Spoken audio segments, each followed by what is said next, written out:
came up for me seeing this news was the original, call it the original Esmeralda auction and winner. I don't remember when it was, way back in the day, and it was like a big deal because it was $100 a pound, something like that. It was just over $100 a pound, and that was like sort of this mythical watershed moment. But from the quality perspective, it's really interesting because that coffee, and I'm thinking about it now because you mentioned it got a 98 and there were some hundreds in there. That coffee got a 96. You're like, oh, that's a pretty high score. That's pretty good. I don't know if this was more than one person, if I'm like putting them together, but comments that came out of that cupping panel were that it was otherworldly beautiful, that it was life-changing. Was it shiny as well? Probably was, but maybe like sparkle and shiny. I mean, like the hyperbole that came out was amazing. If the content we bring you on the podcast has helped you with your business or your career and you're looking for a way to financially support the independent production of this podcast, you can do that for as little as a few dollars a month by backing us on Patreon or becoming a paid subscriber on our YouTube channel. Another way to support us and continue your learning is to purchase one of our on-demand workshops available on our website, mapperforward.coffee/workshops. Check the show notes for links, and as always, thanks for the support. Welcome to the Daily Coffee Pro by Map It Forward, friends. I'm your host, Lee Safar, and this is episode 3 of what got to be a bit of a spicy series so far with Ian from Cafe Imports. We're talking about quality in the coffee industry. And in the last episode, we talked about how we define quality. In this episode, we're going to talk about what role do coffee competitions play in quality. Now, Ian, last week, the end of last week, we were recording this on the 11th of August. There was a Best of Panama auction. Yes. And I guess you could sort of call that a competition of sorts because coffees are scored. It came after Cup of Excellence in Panama. No, it was the Best of Panama competition, right? Best of Panama. Competition. It was the winner. Go ahead. the winner was the Esmeralda, right? I thought it was the Esmeralda. Yeah, it was 98. So the Best of Panama competition happens, which is sort of like Cup of Excellence for those who don't know what that is. There was a coffee that scored a 98. Some of the judges scored it 100. This coffee sold at auction for $30,200 per kilo, and there were 20 kilos in that lot. The person who bought it is a business here in Dubai, and the total price for the lot was $604,000 for a lot for that lot of coffee, and the coffee internet is like so divided over this. I did a walk and talk. I do a weekly walk and talk for people who don't know. They've gotten very popular. They often go viral, and I just go for a walk and I do it once a week. I feel like pissing the internet off and doing another one after this conversation. Let's be real. But I go for a walk. I post it on LinkedIn and I post it on Instagram. And I got people from all corners of the internet having an opinion on this, and it was fucking wild. So Ian, what are your thoughts on this scenario? This specific scenario, I don't know. It doesn't seem real. Like, and what I mean is like when you've seen those graphics of like, this is what $1 million looks like if it was grains of rice. This is what $1 billion looks like if like, oh yeah, okay, we just don't comprehend the scope, like the meaning of the numbers of the people. I think people can comprehend the $30,000 or whatever. I forget now the total dollar value, but I think that there is a parallel there where it's like this was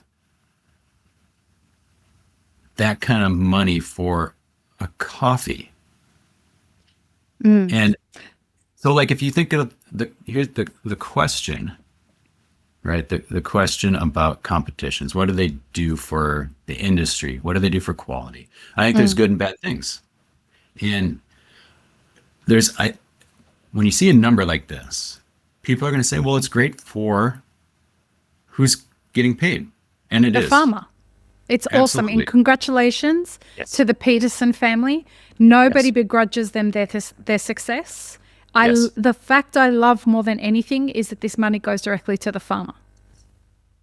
Yes. And Love that. like, I think we don't want to lose sight of that. But for like some controversy, there's like a little, when I hear people talking about it and citing it, there's like a little like self-soothing reparation-y kind of thing going on.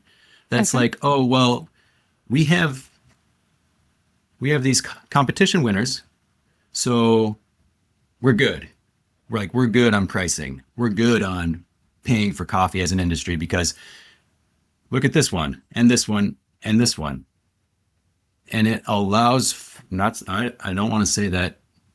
I don't know any single individual holds this perspective, but I get the suspicion that it exists as a deflection from a more core issue, which is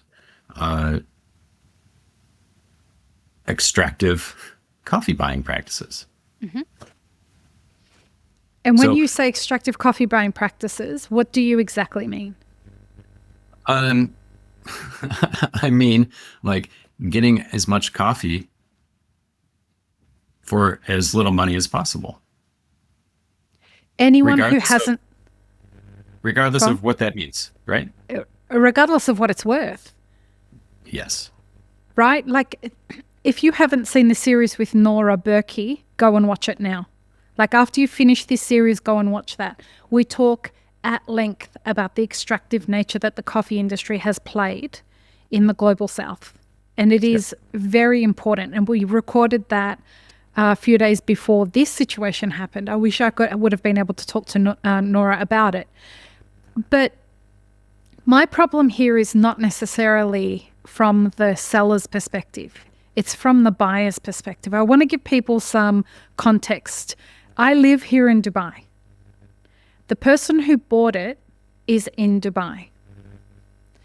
Everything I'm about to say is in my opinion, for all the lawyers out there. The business that bought it had been open for 7 days. Yeah. I saw that. 7 days, folks. I want you to go and look at a blog post that we just posted. It's also on our social media. And the title of it is coffee becoming a meme coin? Because what we are doing when we do this stuff is we are saying that the price of coffee should be determined by the hype value that's associated with us being able to sell it. And the reason that I mention I'm in Dubai and who it was that did this is because I want to mention the damage that something like this does to the rest of the industry. Now, people are going to think that everybody in Dubai can afford $600,000 for 20 kilos of coffee. And it's simply not the case. And they connect that auction with the auction that happened here at World of Coffee. And they say, oh my God, M. Cultivo ran both auctions. Guys, I want to tell you, all I'm going to say about this is please understand, I know I have firsthand evidence. Not everything is always as it seems. Not everything is always as it seems. And it's important for us as an industry to look at these competitions and say there's a score that's associated with these coffees. When these prices are associated with them, it doesn't just say something about the coffee that's being purchased for it, but now what are we saying about all the rest of the coffee? Yeah. Sure. Yep. Go ahead, Yeah. Ian. One of the things that came up for me because I've thought about this a bunch in the past as I've worked on cupping forms and that sort of thing. One of the things that came up for me seeing this news was the original, call it the original Esmeralda auction and winner. I don't remember when it was, way back in the day, and it was like a big deal because it was $100 a pound. Something like that. It was just over $100 a pound. And that was like sort of this mythical watershed moment. But from the quality perspective, it's really interesting because that coffee, and I'm thinking about it now because you mentioned it got a 98 and there were some hundreds in there. That coffee got a 96. You're like, oh, that's a pretty high score. That's pretty good. I don't know if this was more than one person, if I'm like putting them together, but comments that came out of that cupping panel were that it was otherworldly beautiful, that it was life-changing. Was it shiny as well? Probably was, but maybe like sparkle and shiny. I mean, like the hyperbole that came out was amazing. And I will say, maybe nothing wrong with that hyperbole, but if you have an otherworldly beautiful, life-changing coffee and you only give it 96 points, the question becomes, where are those other 4 points? And if the question is, where are those other 4 points? The real question, which is circling back to what you just said, is what is the expectation for every other coffee? Let's say I'm just like really good at producing coffee. I don't produce otherworldly, life-changing coffee, but I'm really good at it. Maybe I've even like placed higher, won a competition or two. And I'm told that otherworldly, beautiful, life-changing coffee is 96. That's a pretty hard ceiling. So for this one, for nothing else, at least it got some hundreds, and at least it almost, it got 98.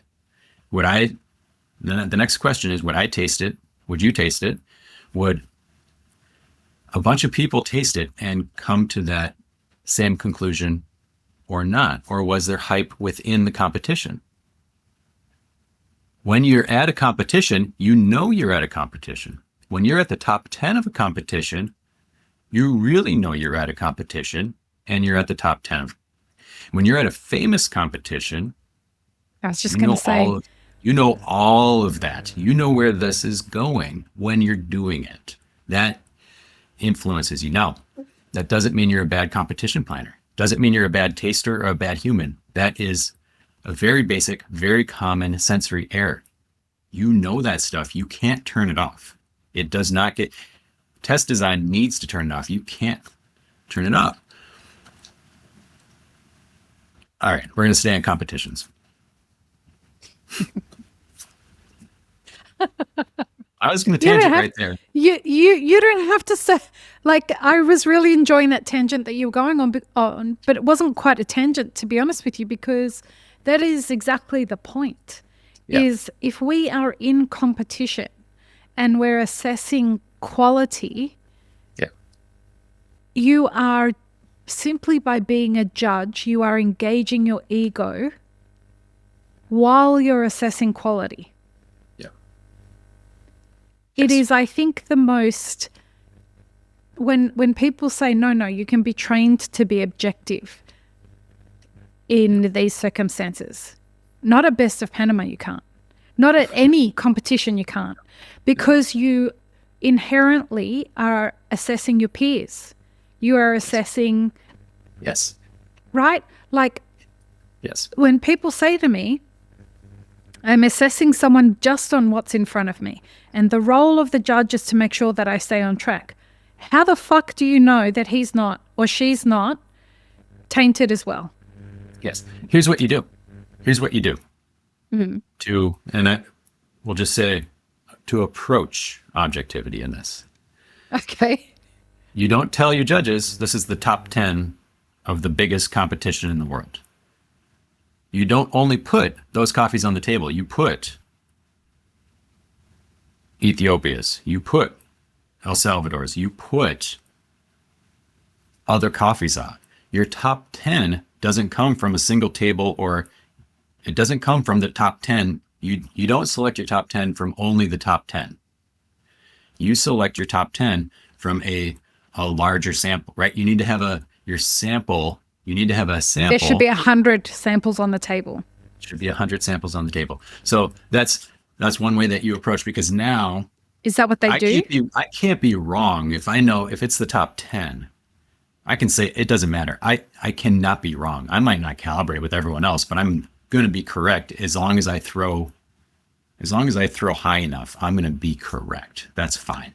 But if that coffee has to stand against coffees, not just like high caliber coffees from the rest of the world, but also like middling and lower quality coffees from the rest of the world, now you start to know maybe it was really what it was. We currently, when we taste coffee, it's blind, it's replicated. Blind means we don't know what anything is. We don't see the coffee. We don't see any information. We just have 3-digit code. That's all we see. When I started, we would have the trays on the table behind the cups, see the coffee, and it would just have a tag that would say like Nicaragua 1, Nicaragua 2, Ethiopia 1, 2, 3. Let me tell you, the best way to get a coffee with score and notes that are appropriate to what that coffee is to tell people what that coffee is. What the origin is. They're gonna feed it right back to you. 100%. As soon as it's blind, as soon as they don't know, and I get back returns that say jasmine, lemon, whatever, I say, oh, that must have that, and it was in Ethiopia. I say, okay, you didn't know that. You had to identify that. And now you're describing to me an Ethiopian coffee that is an Ethiopian. That's great. That gives me more confidence than just knowing that you looked at the tag that said Ethiopia, grade 1, blah, blah, blah, blah, blah. And then you told me what you thought it was supposed to taste like. That's it. Those are different exercises. When we're talking about competitions, the thing that always comes up to me, do you know this thing? It's called a Keynesian beauty contest. No, I know what Keynesian. Oh, that's Keynesian economics. Keynesian. I'm sorry, I said it wrong. Are you saying Keynesian? Keynesian beauty contest. Tell me. It's amazing. It's so good.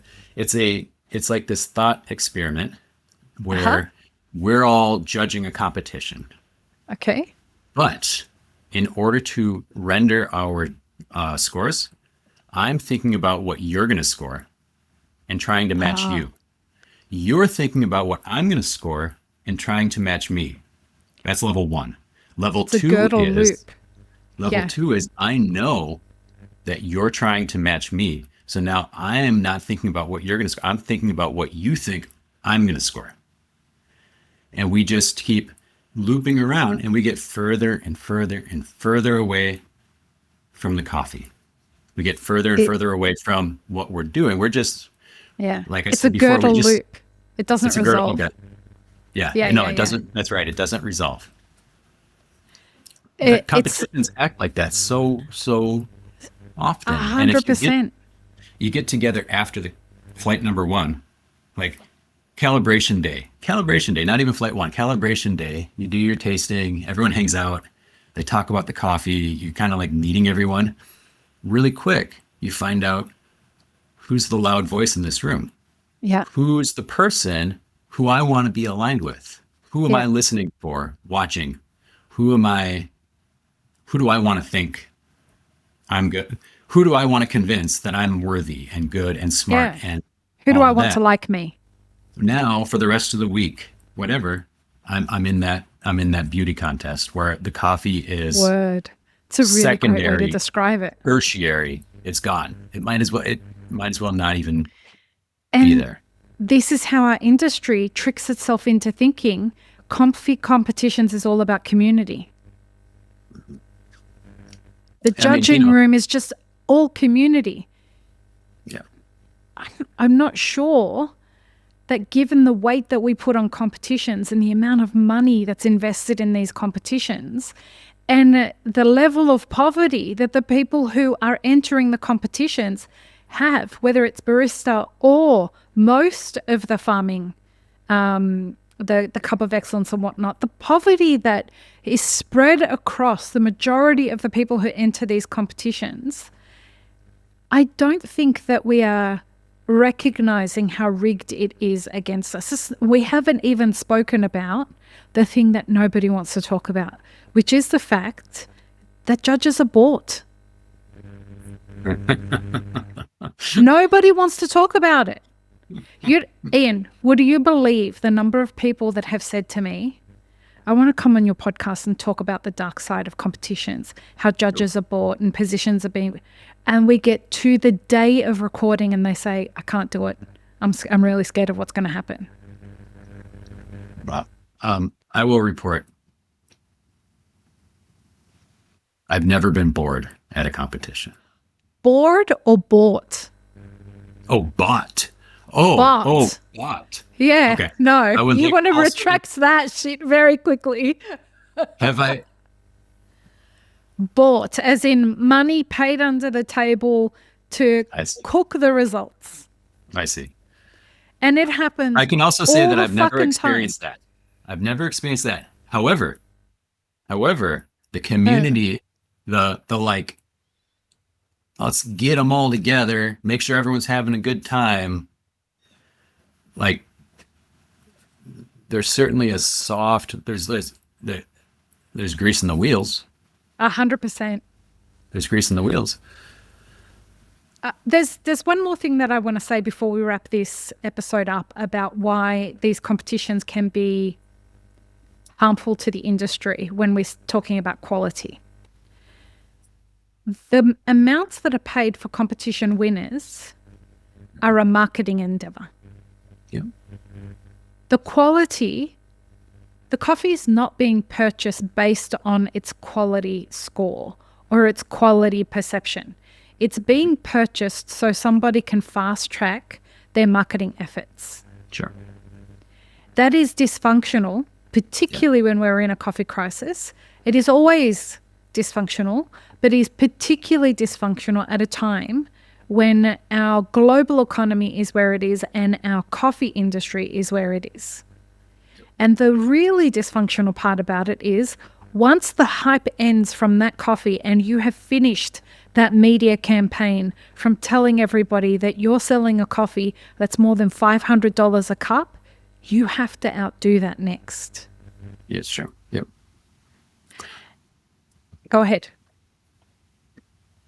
Can I'd like to ID two things that I think are good. While I choke on my tea. Go ahead. About competitions. Go ahead.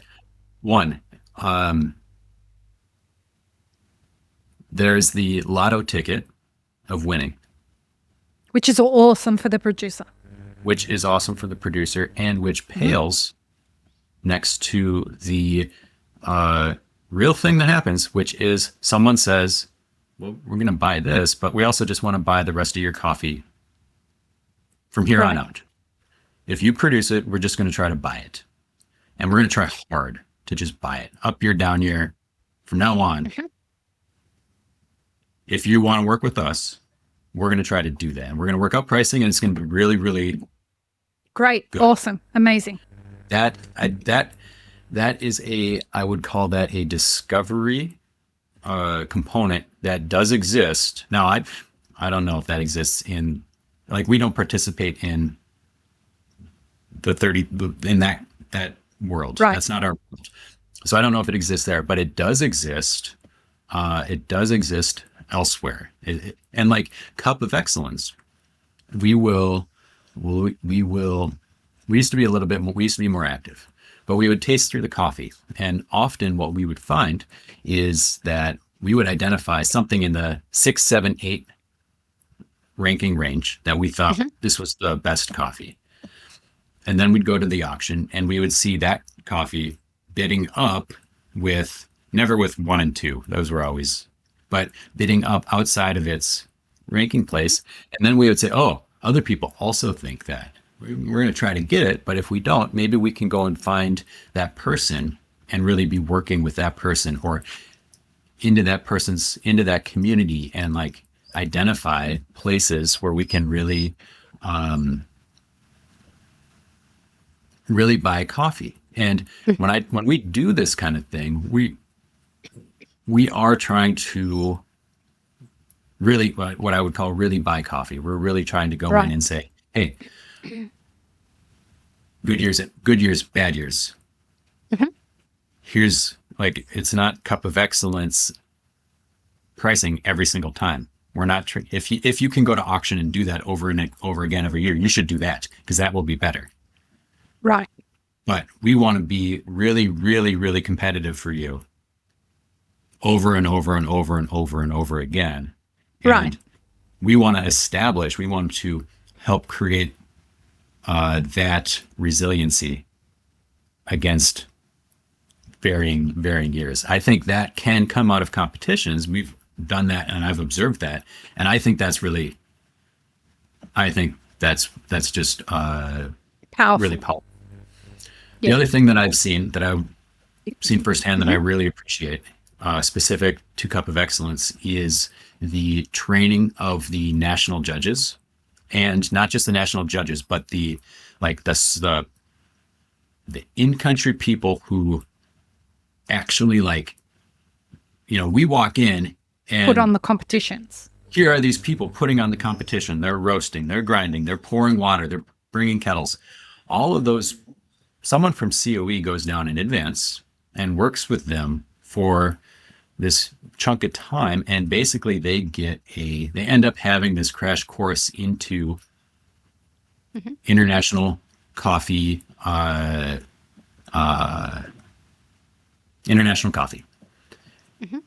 And I've had fairly long conversations with it's been a while, but with various head judges who went through that process. And when I did those competitions more, I try to get at least a day at lunch where I would be talking to the head judge about things, and often what they're identifying as the most rewarding or their favorite part of the job is, as hard as it is knowing that, like,